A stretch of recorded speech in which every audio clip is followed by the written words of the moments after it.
Whenever a player is making a debut in the NFL, whether it be with a new team or being their NFL overall debut as a rookie, you always have some sort of uncertainty because you don't really know how they'll transition. It's a new offense for them, and you don't know what the coaching staff thinks of that player and how they should be used. And at least on Sunday, oh baby, do we get some fun debuts? Calvin Ridley, Anthony Richardson, Bijan Robinson, a lot of guys in new situations who were awesome. And it's a delight, both for the short term, looking at week 2 in NFL DFS, but also especially for the long term. Our job for today is to go back through those big showings, those big debuts, outline thoughts on those players, both for week 2 and going forward, and take a look forward to the week 2 main slate and outline how to view those guys, potential players to keep their eyes on from a salary perspective, just give you a recap of week number 1. Welcome on into the Heat Check Fantasy Podcast. That's right here on the FanDuel Podcast Network. My name is Jim Sonis. I am a managing editor of digital media for FanDuel Research here with your week 1 recap of NFL DFS, outlining key takeaways, NFL DFS perspective, and looking forward to the week 2 main slate as well. As you picked up on, and as we discussed, this is a new format for this show from last year. Now a solo show. Brandon Gadula still with me every Thursday for our preview show.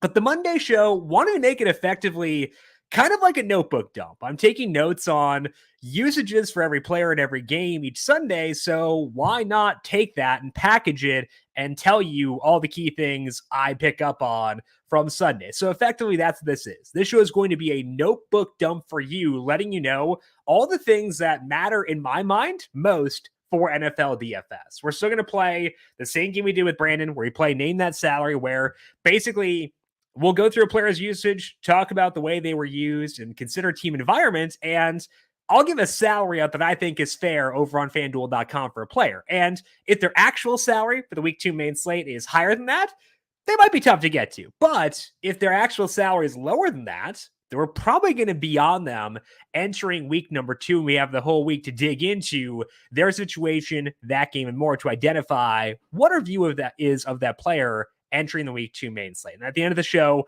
we'll do a full salary scroll for week number 2 at the main slate and see which salaries stand out most over on FanDuel.com. So different format, but hopefully still just as useful. A bit shorter too, try to get you back on your way for your Monday as well to identify all the key takeaways, injuries, and more to get you ready for week number 2. We'll dive into week 1 and talk about all those big debuts here in just 1 second. But first, a reminder to make sure you're subscribed to the numberFire Daily Fantasy Podcast feed wherever you get your podcasts. We're still cooking with the solo shot every weekday. Tom Vecchio has that covered for you each and every weekday. That is not just on the cover or the numberFire Daily Fantasy Podcast feed, but also on FanDuel's YouTube page and over on FanDuel TV Plus, which you can get by going to FanDuel.com/watch. You can also download FanDuel TV Plus on Amazon Fire TV, Apple TV, and Roku as well. If you want to watch Up and Adams live, you can watch it there. You can find us there. You can find all of it covering the spread, the heat check, the solo shot, all over on FanDuel TV Plus as well. So make sure you're subscribed wherever you want to watch the heat check, whether it be the Monday recap or the Thursday preview. Get ready for the NFL season with incredible offers from FanDuel, America's #1 sportsbook. Right now, new customers can bet $5 and get $200 in bonus bets guaranteed. Plus, all customers who bet $5 will get $100 off NFL Sunday Ticket from YouTube and YouTube TV. Now is the time to join FanDuel. The app is easy to use and you can be on everything from spreads to player props and more. FanDuel, official partner of the NFL. Must be 21 plus and present in select states. FanDuel is offering online sports wagering in Kansas under an agreement with Kansas Star Casino LLC. Bonus issued or $10 first deposit required. Bonus issued is non-withdrawable bonus bets that expire 7 days after receipt. Restrictions apply. See terms at sportsbook.fanduel.com. Gambling problem? Call 1-800-GAMBLER or visit FanDuel.com/RG in Colorado, Iowa, Michigan, New Jersey, Ohio, Pennsylvania, Illinois, Tennessee, and Virginia. Call 1-800-NEXT-STEP or text NEXT STEP to 53342 in Arizona. 1-888-789-7777 or visit ccpg.org/chat in Connecticut. 1-800-9-WITH-IT in Indiana.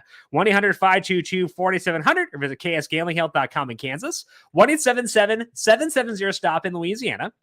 Visit mdgamblinghelp.org in Maryland, 1-800-GAMBLER.net in West Virginia. Call Call 1-800-522-4700 in Wyoming. Hope is here. Visit gamblinghelplinema.org or call 800-327-5050 for 24/7 support in Massachusetts. Call 1-877-8-HOPE-AND-WIRE. Text HOPE-AND-WIRE in New York. NFL Sunday ticket offer ends 9/18/23. No refunds. Terms and embargoes apply. $100 off NFL Sunday ticket, not YouTube TV. YouTube TV base plan required to watch YouTube TV. Redemption requires a Google account and current form of payment. Commercial use is excluded. Let's talk now about all those electric debuts we saw across week one in the NFL. Let's start things off with, I think, my favorite across week one, which was Calvin Ridley making his Jaguars debut, where he was fan-freaking-tastic. In that game, Ridley led the Jaguars with 11 targets, which equates to a 34% target share in that game. Couple of deep targets for Ridley and 2 in the red zone. As a reminder, we have what I'll call a deep target is a target 16 plus yards downfield. So 1 deep target for Ridley, 1 target 16 plus yards downfield, 2 in the red zone. Zay Jones, second on the team with 7 targets. Evan Engram had 5. Christian Kirk had 3. And Kirk was not on the field for 2 receiver sets for the most part. So I had entered this week kind of thinking that Kirk was still going to be a solid option on this Jaguars team. I think he gets a pretty big downgrade knowing that he will not be out there for the 2 receiver sets. I think that Zay Jones, Evan Engram, pretty much status quo for them. But Ridley really is the headliner here. And we look forward to week number 2, and Ridley is actually in the, I would say, marquee game of the slate because the Jaguars are taking on the Kansas City Chiefs. Let's play Name That Salary here with Calvin Ridley after what we saw in week number 1 with him. And Ridley, I feel like we can probably expect him to be a guy who's going to be a high target share guy, getting those targets from an efficient quarterback in Trevor Lawrence. And that's worth quite a bit, especially in a high profile game with the Chiefs. But it also is just one game. We want to, proceed with caution there. So if I were assessing Calvin Ridley and trying to identify a proper salary for him, I feel like the right salary for Ridley, based on what he did in week 1, would probably be somewhere around $8,200 on FanDuel. He was $7,000 entering week number 1, and Ridley's new salary is $83,000. So very appropriate. And I think that's about right. I don't think that's high enough where you need to exclude him in a game that we're probably going to stack. I think that's very appropriate. So Calvin Ridley entering week number 2, going to be a fun piece in what should be the most fun game on that slate. Very into him based on that outstanding debut. In that same game, let's talk about Anthony Richardson on the opposing side. Richardson did bang up his knee towards the end of that game, but sounds like he'll be good to go enter week number 2. Richardson did struggle as a passer. He averaged negative 0.09 passing net expected points per dropback. Again, passing net expected points is numberFire's EPA metric. So if you hear that reference, it's just an EPA metric that we use over at numberFire. And league average for quarterbacks tends to be around 0.10 or so. If we're looking at early downs in week 1, it was 0.06 or 0.05, I believe. It's actually a bit lower. But Richardson, negative 0.09. Not what you want to see there, but the rushing was there. He had 10 carries for 40 yards and a touchdown. And 4 of those runs for Richardson came inside the red zone. So to me, it's kind of like we had discussed on Thursday. And what we said Thursday was, I thought Richardson would be kind of similar to Lamar Jackson during his rookie year, where he entered for Joe Flacco late in the year, and he had this massive floor for DFS because the rushing was so good and so easy to project. The reason he didn't tap into the ceiling, though, is because the passing was inefficient. And that's kind of what I'm thinking we'll see from Richardson, at least early on this year. So that's kind of the baseline I have for Richardson right now, is very high floor for rushing, questionable potentially ceiling for passing. Next week, they go on the road to take on the Houston Texans. And that game has a low total as of right now, but I don't think it's a total cross-off game by any means. If I'm thinking about a salary for Richardson based on the fact that he does have a high floor, we know that, and the odds he has a ceiling based on passing did decrease a little bit, not a ton, based on Sunday.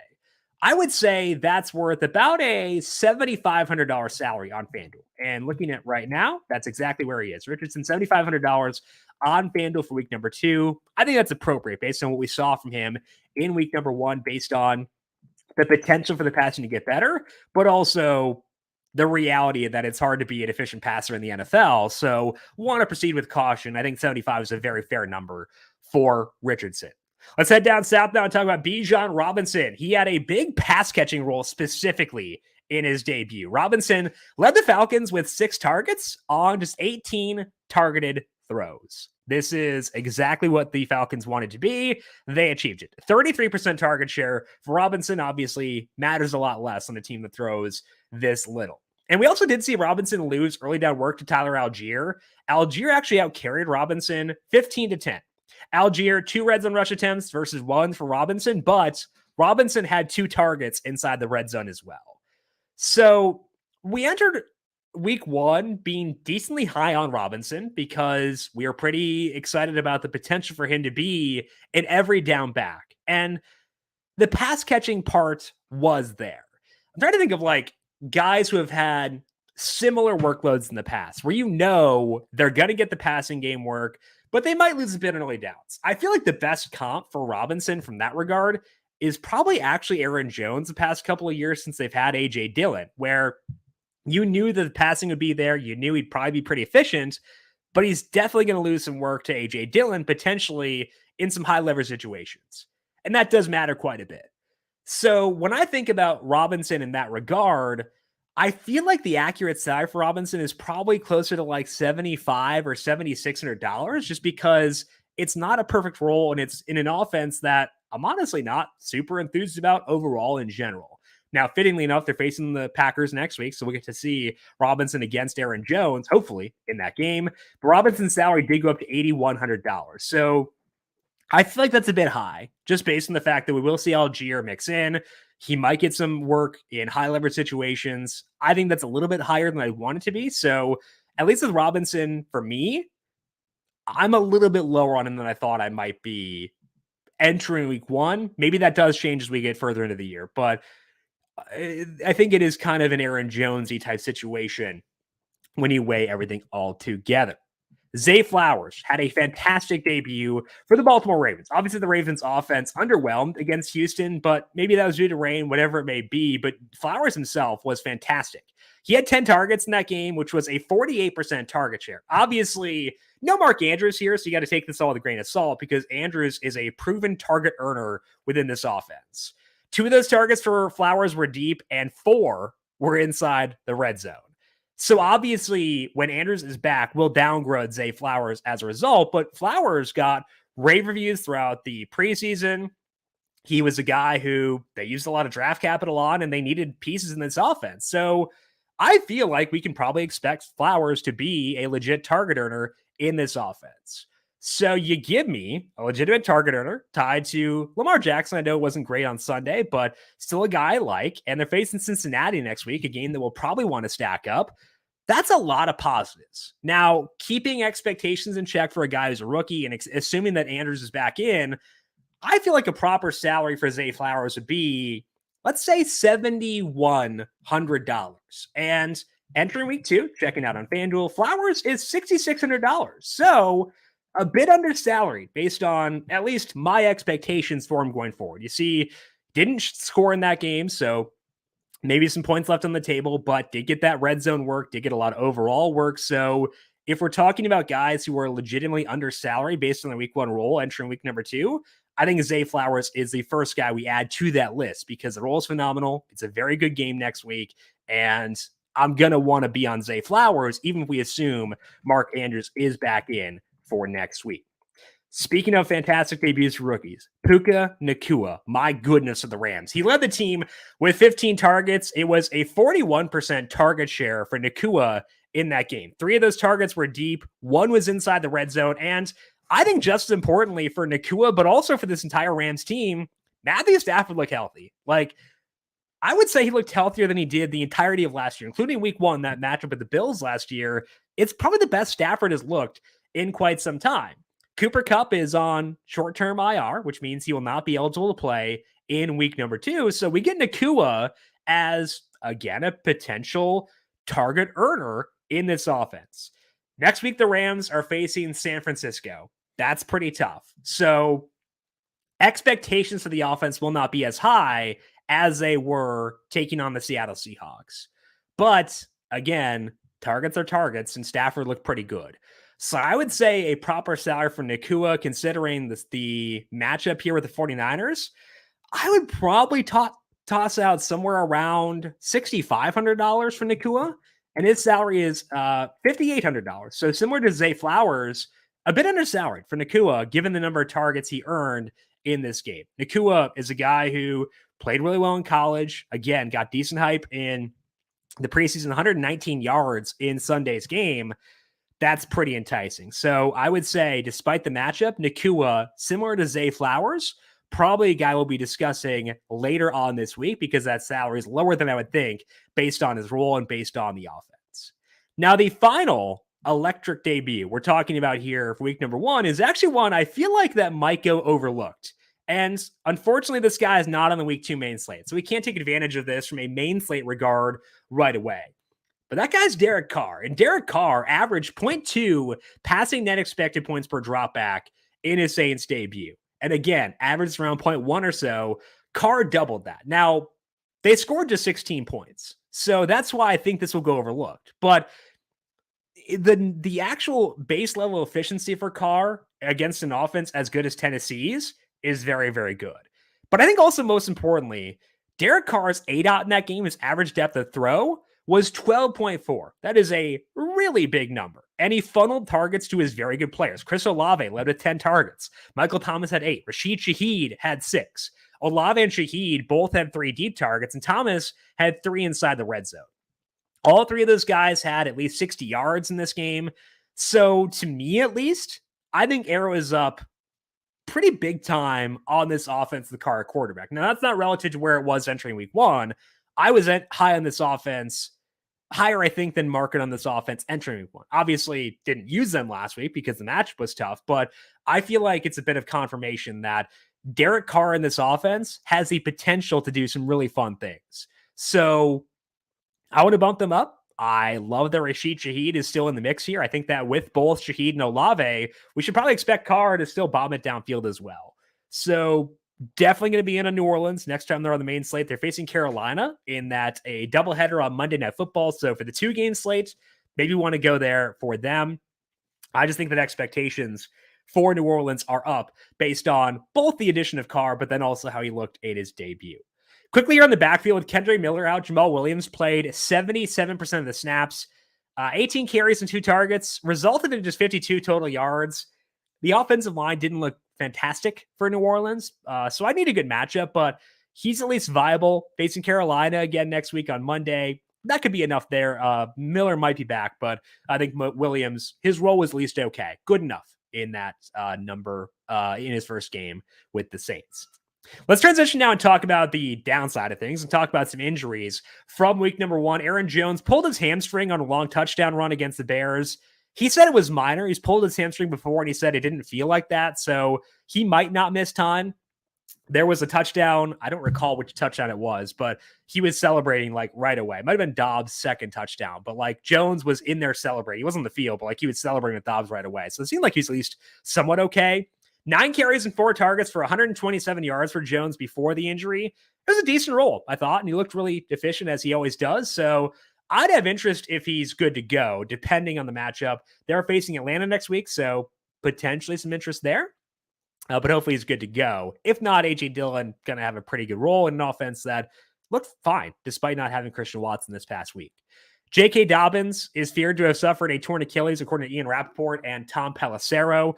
Justice Hill scored twice after Dobbins' injury, but it was a pretty even split with Gus Edwards and Hill. Edwards had 8 carries, while Hill had 7 after the injury to J.K. Dobbins. Neither guy had a target. Splits or the snaps were also pretty even for those two guys, and they've already said that they're going to elevate Melvin Gordon from the practice squad as well. So I was okay using Dobbins this past week because I thought he had the potential to get a lot of work, and he did. He had a very good snap share before his injury. I don't think we'll see that with Gus Edwards and Justice Hill and Melvin Gordon. So I feel like the Ravens going to be a tough backfield to trust, at least for now, until we hopefully see someone separate within that backfield. Deontay Johnson suffered a hamstring injury and missed most of the second half for the Steelers. Calvin Austin got a spike in snaps as a result. Austin ran 27 routes George Pickens and Allen Robinson had 46 and 44 routes respectively. Robinson led with 8 targets. Pickens had 7. Austin had 6 in what was a super negative script for the Steelers. So on a per route basis, Austin actually did earn quite a bit of work, but nobody really earned a ton of targets in this offense in this game. Pickens is a guy who gets a lot of hype because he makes insane catches, but I bet he probably winds up catching a decent amount of buzz if Johnson does miss time. And I feel like Robinson and Austin will get targets as well. So Pickens, even with Johnson missing time, I feel like will still be very boomer busty as a player just because he hasn't really shown the ability to earn a lot of targets in the NFL as of yet. When he does get targets, he's very fun, but I want to make sure we pump the brakes a bit on him because I'm worried that might need a bit more popping in here for him to truly go off. Jacoby Myers had a pretty scary-looking head injury for the Raiders. I'd have to assume he does miss time as a result of this, but he's very involved before that point. Actually finished with 10 targets. Devontae Adams ranked second on the team with 9 targets, and the 10 targets for Myers and the 9 for Adams actually had 34% target share at least for both those guys. Myers had 3 inside the red zone. If Myers does miss time, Adams obviously going to be a key focal point for a DFS. Facing Buffalo next week, they are on the road, so 9.5-point dogs. Probably going to throw a lot. Adams probably going to get a lot of work here. But once Myers is back, he'll be viable for sure because that role he had in week 1 was very, very good. Hopefully he is okay from a human perspective. Greg Dulcich left Sunday's game with a leg injury for the Broncos and did not return. Even with no Dulcich for the second half of that game and with Jerry Jeudy not playing, nobody gained a lot of targets for this team. Javonte Williams actually led this team with 6 targets, and we'll talk about him in the role change section.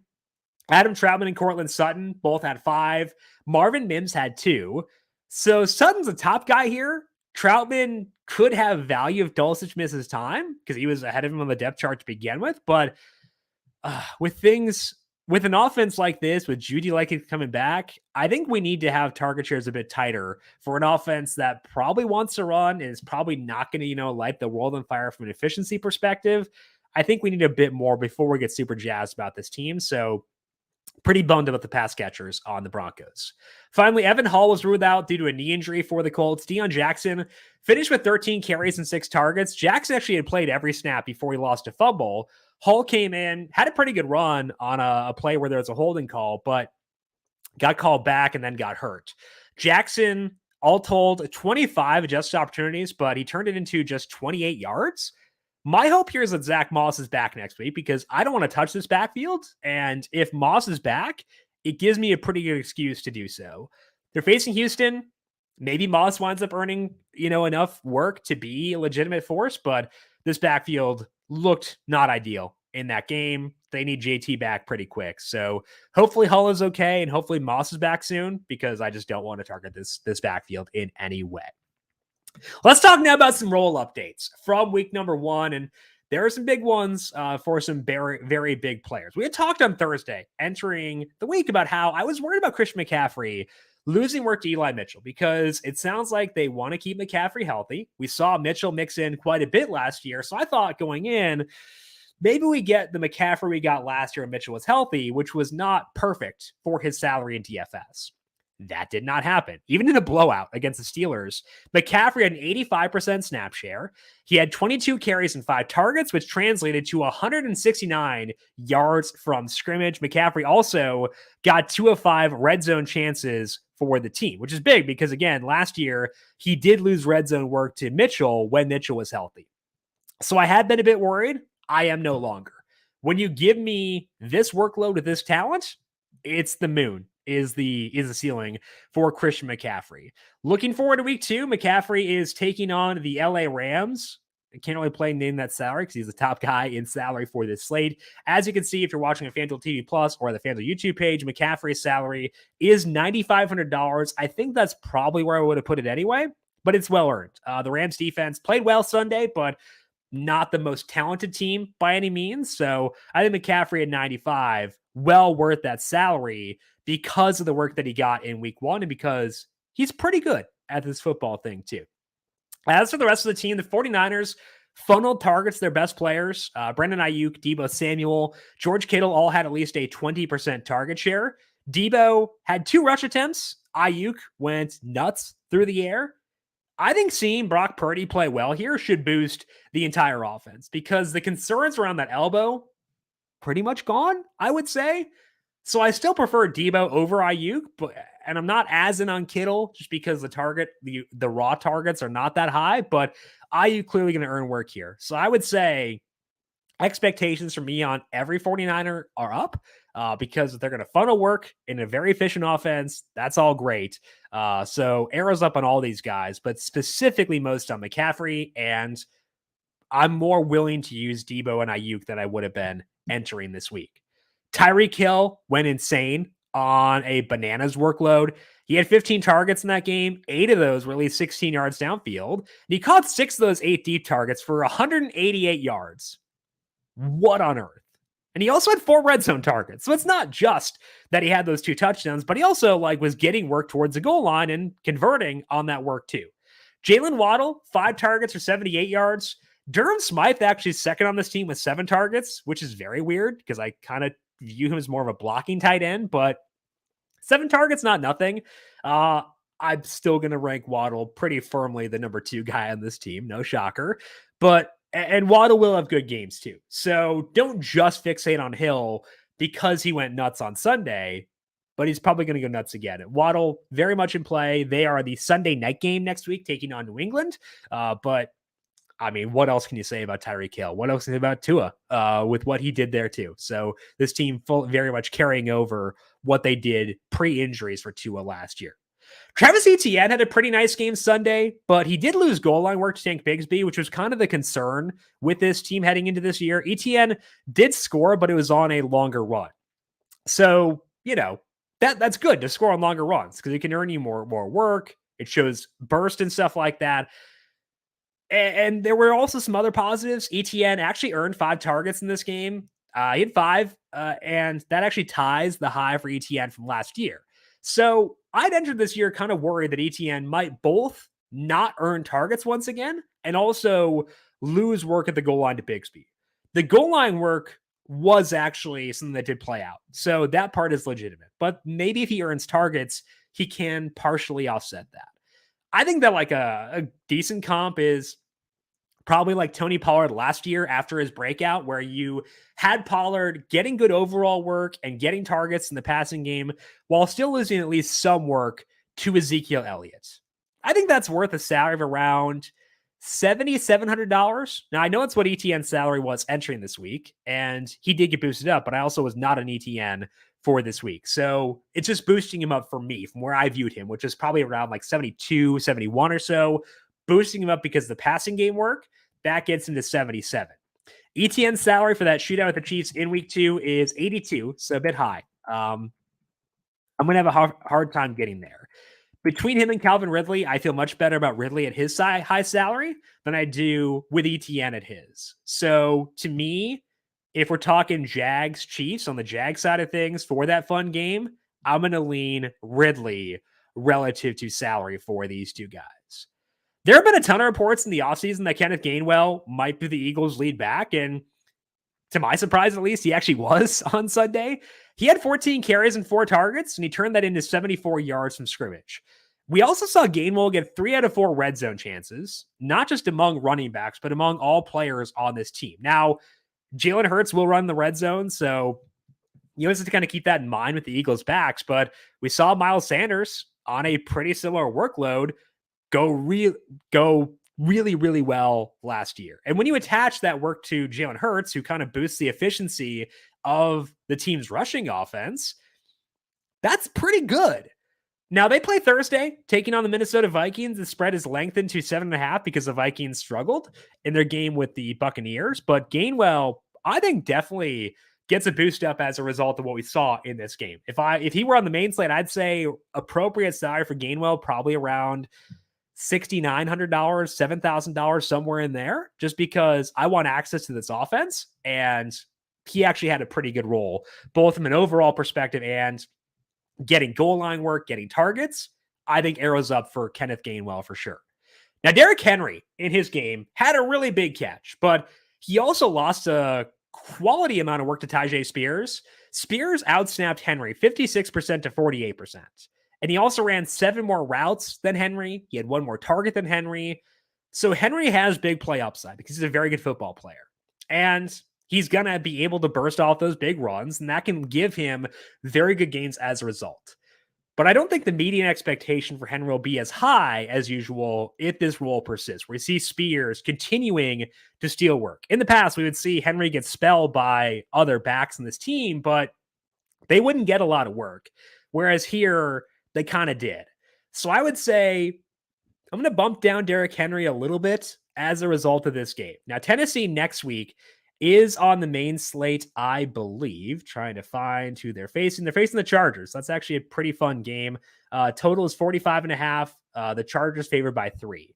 So based on that role for Derrick Henry, based on that matchup, I feel like I'd probably bump his salary down to like 74 or so, respecting his upside still, but acknowledging that there are some flaws in the role that he has. And looking at Henry in week number 2 over on FanDuel, his salary is 83. So the ceiling's still there. So we might need to be there regardless because he could burn us. But for cash games, I think that salary is too high. I think it's high enough where I'd rather look elsewhere. And for tournaments, I want to make sure my exposure is low because you kind of have to ask yourself, what are the odds he stiff arms me into oblivion for not using him? And then use that to kind of guide your exposure to him. But a little bit high and a little bit of downgrade for Derrick Henry based on what we saw in week 1. Same team, DeAndre Hopkins had 13 targets in his Titans debut. Didn't do a ton with it. 65 yards for Hopkins. 4 of the targets were deep, which is pretty good. But Ryan Tannehill just really, really struggled in this game. Facing the Saints on the road in the Superdome. So, some factors there to consider. But I don't know. I'm not super enthused about this offense overall. Hopkins is going to get targets because he's very good. And he's going to get downfield work, it seems like. We'll just need to pick and choose the spots for him. And maybe it does wind up being this Chargers game. So let's actually just take a quick look at what Hopkins' salary is for this game against the Chargers. Hopkins comes in at 71. It's not bad, actually. Might be more intrigued by Hopkins than I am by Henry at their respective salaries. We'll see, though. I think that he's at least someone I'll probably wind up talking about Thursday, just in a game that we might want to be on. Nick Chubb's first game with Kareem Hunt, another spot where it was kind of a mixed bag where Chubb looked great. He had 18 carries and 4 targets for 127 yards from scrimmage. The targets especially are awesome because the 4 targets for Chubb are tied for the most he has had since the beginning of last year. He still had a 47% snap share, though, ran a route on just 28% of dropbacks. Now, part of that could have been because Joe Burrow left that game early and the Bengals pulled the plug, but Chubb was out there after Burrow left. So I don't think that was the entire case. This could mean the passing game work, where he didn't run a lot of routes, could mean that the Browns are prioritizing getting him the ball when he does run a route. We saw this with Henry with the Titans the last couple of years. They had done that where he wouldn't run a lot of routes, but he'd get a lot of targets on those routes. Maybe the Browns are doing that with Chubb, which I would adore. But I think it's more likely the passing game work that Chubb got is not super, super sticky. So I thought it was probably kind of a neutral game for Chubb where he was explosive as always. The offense, I thought, got better as the game went along. Rough start for Deshaun Watson, but they did get a bit better. But I think it was overall pretty neutral game for Nick Chubb. Elijah Moore got more work than I thought he would in his debut. Tied Amari Cooper on the team lead with 7 targets. One of those for Moore was deep, whereas Cooper had 2. Moore, I would say, if you're talking about the stacking pecking order on this team, it's Cooper still 1. I would say Moore, though, is past Donovan Peoples-Jones and David Njoku to rank 2nd in the pecking order on this team. So to me, it's Cooper 1, Elijah Moore 2, DPJ 3, and Njoku 4. Actually, no, Njoku 3, DPJ 4 with regards to stacking pieces on this team. Miles Sanders had 6 targets in his Panthers debut. That's his highest total since 2020, so it's been a long time for Miles Sanders. Snap rate for Sanders, 58%, so he was still losing work to Chuba Hubbard, but Sanders had 30 adjusted opportunities, which is carries plus 2x targets because targets are worth twice as much for a running back as a carry. So actually not a bad workload for Sanders. They play on Monday night against the Saints. Really tough matchup there for this Panthers offense. Hard to be super, super high on them. But I did think it was at least encouraging for Sanders to see him get that much work in the passing game. Javonte Williams had a 45% snap share in his first start after his knee injury. Sean Payton had said that Williams would be on a snap count. I think the total snap number there was 28 for Javonte, but 13 carries and 6 targets. So he was involved, getting a carry or a target on 19 out of 28 snaps. That's very good. Resulted in just 57 yards, so not a ton of productivity for Williams in that time. And the Broncos offense wasn't great overall, but if Williams is going to get that kind of passing game work, it's going to make him at least interesting, I would say for sure. So they get Washington at home next week. Another tough defense there for the most part, but I think it's an okay look for Javonte Williams to get that much work in the passing game, even though the yardage was not there. Kyren Williams played a lot of snaps for the Rams and actually a positive game script. I thought that if they had gotten a positive game script, it'd be Cam Akers who'd benefit, and Williams would be more the negative game script guy. But he was great. He played 2/3 of the snaps. Akers played the other third. So Akers got a lot of carries. His volume was good, but he ran only 2 routes in the entire game. So I'm not going to touch Cam Akers. No interest. He's a hard cross off for me. Williams had 15 carries and 2 targets on 26 routes. So very good passing game work. He handled 8 out of 14 red zone chances and scored twice. Akers was not effective. So I do think we need to at least keep a close eye on Kyren Williams, which is a bit surprising to me. I know they've liked him a lot for a long time, but didn't think we'd see quite that. Do you want to take a quick peek at his salary out of curiosity, just to see if he's super, super low? Again, facing San Francisco next week, so they're 7-point dogs at home, but, you know, it's at least a good roll. Kyren Williams' salary next week is 59. Okay. Low enough where we don't cross him off, is what I would say. Despite the tough matchups, similar to Puka Nacua, the Rams may be a team we have to go to, despite the fact that matchup with the 49ers very, very tough for next week. Kendrick Bourne, 11 targets to the Patriots, but some of that was because they were just down most of that game. The Patriots threw 52 times, so 11 targets was a 20% target share. Bourne did get 3 deep targets and 2 inside the red zone. I would just keep in mind the fact they were down for the entirety of that game when looking at Bourne's game logs. Najee Harris got a downgrade in week 1, at least for me. May have been due to the negative script for them, but Harris played just 53% of the snaps. Jalen Warren and Anthony McFarland both mixed in quite a bit. I don't think Harris will get a ton of work in the passing game, and he needs that because the inefficiency running the football tends to be pretty high with him in this team. They were better down the stretch last year in the second half, but wasn't great in a very tough matchup on Sunday. So I think Harris pretty close to being a cross off for me for DFS. They're not in the main slate next week, so not a concern, but it's a downgrade from already a not super optimistic situation. I had interest in Dameon Pierce entering week 1, but that backfield's a cross off as well. Snap rate for Pierce was under 50%. Both Mike Boone and Devin Singletary mixed in. So the Texans, easy backfield to avoid right now. I don't really just want to go there at all.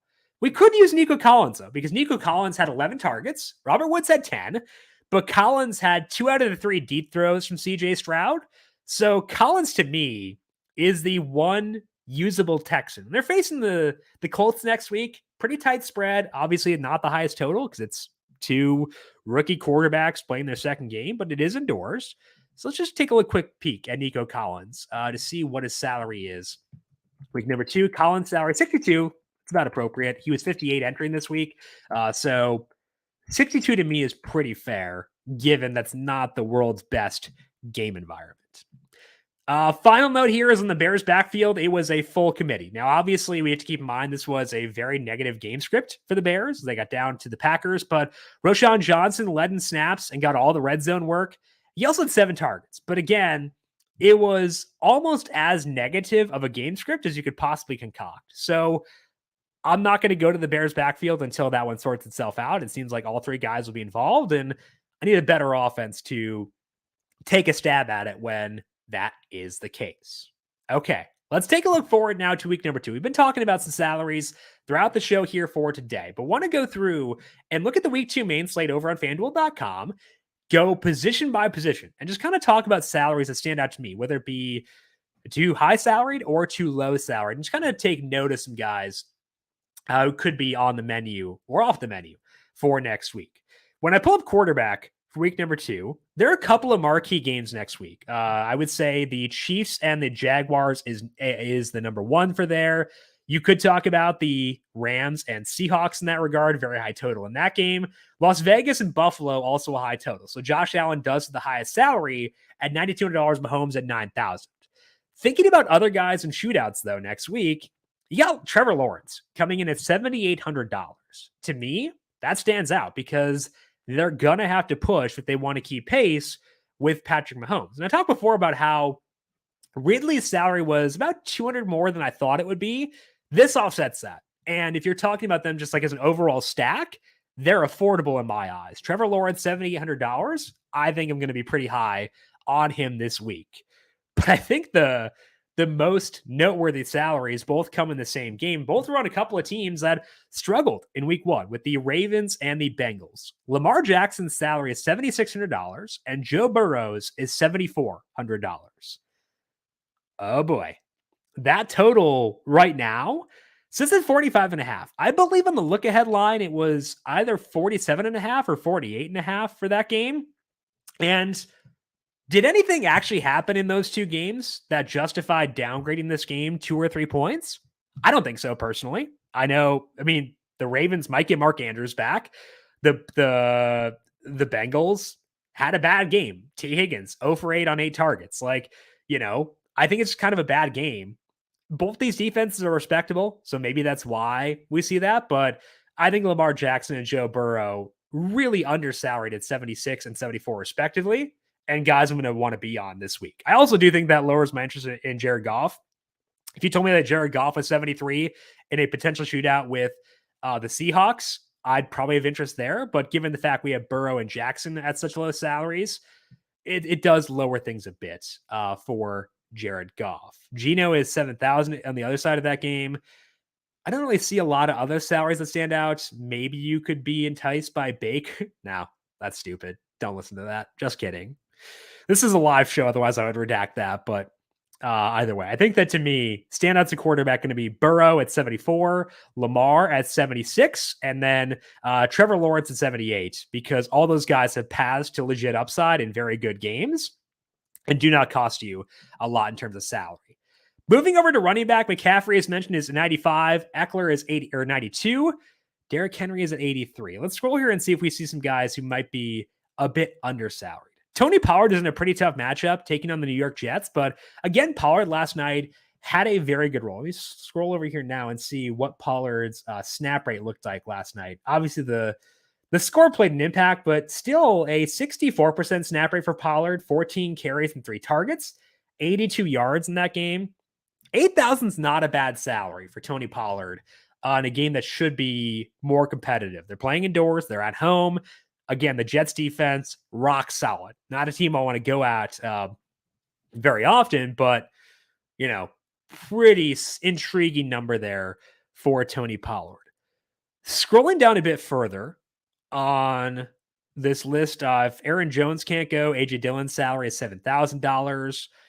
James Cook is 66. Kind of want to see what his role looks like for tonight because they're facing the Raiders, and the Raiders played well on Sunday against the Broncos. But I think James Cook's salary or his role might be pretty good. If he gets the passing game work I expect from him, $6,600 might wind up looking pretty good in retrospect. So I want to keep a very close eye on James Cook for tonight. David Montgomery's salary is $6,300. I know there was talk about how Jahmyr Gibbs will get more work as he goes along, but also Montgomery played well. Now, no targets from Montgomery in that game, but he had 21 carries and 4 to 8 red zone targets or 4 to 8 red zone chances for that team. $6,300 is a pretty low number for Montgomery. So I feel like he'll be on the menu too, although I just got distracted by a guy right below him, and I think I might be even more there. That is Rachaad White for the Tampa Bay Buccaneers. They're facing the Bears, and that plays a big role in this because the Bears looked really bad. Rachaad White against the Vikings, had a 79% snap share, 17 carries and 2 targets. Didn't do a whole lot with that work, but it seems like he is the legitimate lead back on this team and is now at home facing a pretty leaky defense. So Rachaad White at 62, I'm probably going to be all over that for this week. Scrolling down elsewhere, I mentioned Kyren Williams before, salary 59. Don't really have interest in the Ravens guys with Gus Edwards at 59. Isaiah Pacheco's salary is down to 57. His role was not great, but it was kind of similar to last year. Pacheco finished with 8 carries and 4 targets, 54 yards, 1 out of 7 red zone chances. I definitely like the other guys more than him, the guys we discussed in Rachaad White and David Montgomery. But Pacheco in a game we're probably going to want to stack with the Jags and Chiefs, 57. It's not like a cash game play, but like for game stacks, I think he'd at least be worth considering at that number. Getting down low 5,000s, don't see a lot that really grabs my attention. So I think we are good to move over to wide receiver now. Wide receiver, we don't have Justin Jefferson, I think, on this slate because the Vikings play on Thursday nights. There's no A.J. Brown either. Looks like we're missing a couple of key guys here because the highest salaried receiver is Jamar Chase at 84. I know, again, the Bengals did not play well on Sunday, but that's probably a little bit light for him. Amon-Ra St. Brown, $8,100. Again, eyes on Stephon Diggs for tonight because his salary is $8,000. He could potentially be enticing at that number. Scrolling down a bit further, mentioned before the injury to Jacoby Myers, Devontae Adams still at a 34% target share for the Raiders, and now goes on the road to face Buffalo. His salary is $7,500. That's pretty good. So Devontae Adams, definitely a guy I could see myself being on for week 2. Garrett Wilson, 74, depending on what the workload is for him for tonight. Don't mind that at all. Talked before about how the Bucs get a good matchup here with the Bears. Mike Evans' salary is 71. He had 10 targets in Baker Mayfield. Baker was efficient. I know I don't want to get into Baker, but like Evans at 71, not a bad number. Do like Rachaad White as well. So Evans, I think that's a pretty good salary for him. Teagan, 7,000 coming off the offer. The donut, I could see being there too. Deebo Samuel's salary went down to 69. Not sure why it went down. I guess like he didn't do a ton with the work that he got, but like again, Brock Purdy looked healthy. And I think that's the biggest thing for the 49ers right now. So Deebo at 69, I think is definitely a guy we may want to focus on later. Mike Williams, 67. He missed a decent chunk of Sunday's game due to being checked for a head injury, but came back in and looked okay. So Mike Williams, 67. I think that could be a good spot. Pretty tough matchup for him, but I'm not opposed to him at that number. Zay Flowers, talked about him before at 66. Gonna be there. Tyler Lockett at 65. Another guy who missed a lot of time getting checked for a head injury. Came back in. He's $6,500 on the road against Detroit. Detroit's defense is much better now than it was last year, but Lockett, I think, is a guy we'll definitely want to be on at that number next week. Scrolling down, getting down to the low 6,000 range, checking on the 59s as well. Puka Nacua, talked about him before, $5,800. It's a pretty good salary for him given the workload that he got in that game. Trying to find any others. Allen Lazard is 57. Could be interesting depending on what the workload looks like for him in the opener for the Jets for tonight. Tutu Atwell actually got a lot of work for the Rams. Again, he was second on the team in targets behind Puka Nacua and got 3 deep targets. They're at home. $5,500 for Atwell is not the worst thing I've ever seen. I could see myself digging into that later on because that might not be totally off the board. If you decide you want to stack up the Colts-Texans game for some reason, Josh Downs is 52. Had an okay workload, I thought, in week number 1, so not opposed to that. That could be one to focus on later. I think that's probably going to be the main one. Jaden Reed had a good role. He had cramped up late in that game against the Bears, so he's going to be okay. $5,100 for him facing Atlanta on the road indoors. If Christian Watson misses another game, Jaden Reed might not be totally out of bounds. 5 targets for him at 48 yards again, despite missing some time due to cramping. Not opposed to that number by any means. Not going to scroll too far down here. I think we probably reached the end of the viable wide receivers. So again, Puka Nacua, Zay Flowers, maybe Jaden Reed, all the rookies apparently, guys who are popping, and then Tyler Lockett at 65, another guy who I think could be a good value for this week. Tight end, oh boy. Darren Waller has the highest salary at $6,600. You can see on FanDuel the FanDuel points per game, and it's all just one game for all these guys. I'm going to scroll till I find a guy who hit double digits, because did we have anybody who was on yesterday's slate, who's on the week 2 main slate, who had 10 points? No, I don't think there's literally anybody. So tight end is going to stink. Kittle is 62. Engram 6,000. We might wind up being there just because of game stacks. Kyle Pitts, if you think the Falcons throw a bit more, could be intriguing, but I don't. Do we really want to do this to ourselves? I don't. Dalton Kincaid is 52. I want to see what his role looks like on Monday night, because if it winds up being a good role, they're facing the Raiders. That game has a pretty high total. We know we'll want access to the Bills in that game. That's not bad at all. I could see being into that. Sam Laporta, $5,100, and Luke Musgrave at $5,000. I feel like I'm just naming every rookie, but every rookie had really good workloads week 1. Laporta, route rate was around, I think, like 70%, 74%, somewhere in there. 5 targets in that game. Facing the Seahawks, I will look out there, but then also Luke Musgrave at 5,000, just because had a pretty good workload as expected in week 1 based on what he had in the preseason. He had a couple situations where he almost scored. He had one where he fell down. So Musgrave, definitely a guy I could be intrigued by at $5,000. Scrolling down further at tight ends, Isaiah Likely, how dare you? Actually, where is Mark Andrews? Mark Andrews is 8,000. Oh, so he's marked as not active on FanDuel because he was inactive this past week. That'll get scrubbed, but he's $8,000. So he'll be the one higher salary tight end on the slate. Maybe we just go to Mark Andrews. If tight end is so awful, maybe we just find a way to jam him in with the salary savings via Rachaad White, Puka Nacua, Zay Flowers, and guys like that. Looking down further at tight end, not a whole lot jumping out at me. So primary values here seem to be maybe Laporta, maybe Musgrave, and then there was someone else in the low 5,000s. Dalton Kincaid at 52. So again, it's all about the rookies at tight end. But, if they're going to get that much work, we have to at least give them some attention. That is all that we have here for today for this week 1 recap, week 2 first look here on the Heat Check Fantasy Podcast. If you have some thoughts on the format, anything you want tweaked, I'm open to change things, because brand new show for this year, brand new format for the show for this week. So if you want to hear more about one thing, less about something else, feel free to let me know. You can hit me up on Twitter at Jim Sonis with your thoughts on the show. Make sure to follow FanDuel Research at FanDuel Research. We're back with you once again Thursday to preview the week 2 slate in full with myself and Brandon Gadula. That'll be live on the FanDuel YouTube page at 10 a.m. Eastern, also up on FanDuel TV Plus and the numberFire Daily Fantasy Podcast feed. So make sure you are subscribed to that wherever you get your podcasts. Enjoy Monday Night Football. Good luck with your single game contest. We'll talk to you once again Thursday to get you ready for week 2. Hopefully you all had a great, fantastic week number 1. This has been the Heat Check Fantasy Podcast right here on the FanDuel Podcast Network.